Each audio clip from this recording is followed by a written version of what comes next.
First நம்ம என்ன item transfer பண்ணுவோம்? Net profit. Net profit எந்த side வரணும்? Credit side.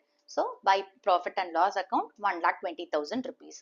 இப்போ இந்த questionல பார்த்தீங்கன்னா நம்மளுக்கு interest on capital, salary, interest on drawings, வேற எதுவுமே கொடுக்கல. Profit and loss appropriation accountல வர வேற எந்த ஐட்டம்ஸுமே கொடுக்கல.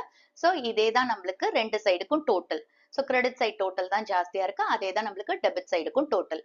ஓகே, இப்போ இந்த 1,20,000 rupees தான் டெபிட் சைடோட balancing figure, which is divisible profit. இப்போ இந்த ப்ராஃபிட்டை நம்ம என்ன பண்ணுவோம்? ஒவ்வொரு பார்ட்னரோட கேபிட்டல் அக்கௌண்ட்டுக்கு டிரான்ஸ்ஃபர் பண்ணுவோம். எந்த ரேஷியோல? 2:3:1 ரேஷியோல டிஸ்ட்ரிபியூட் பண்ண போறோம் இந்த 1,20,000 rupees. ஸோ ஆஷாக்கு 1,20,000 rupees into 2/6. அவளுக்கு எவ்வளவு கிடைக்குது? Share of profits 40,000. நெக்ஸ்ட் திஷாக்கு 1,20,000 into 3/6. அவளோட ஷேர் ஆஃப் ப்ராஃபிட் 60,000 அண்ட் ராகவுக்கு 1,20,000 into 1/6 அவனோட ஷேர்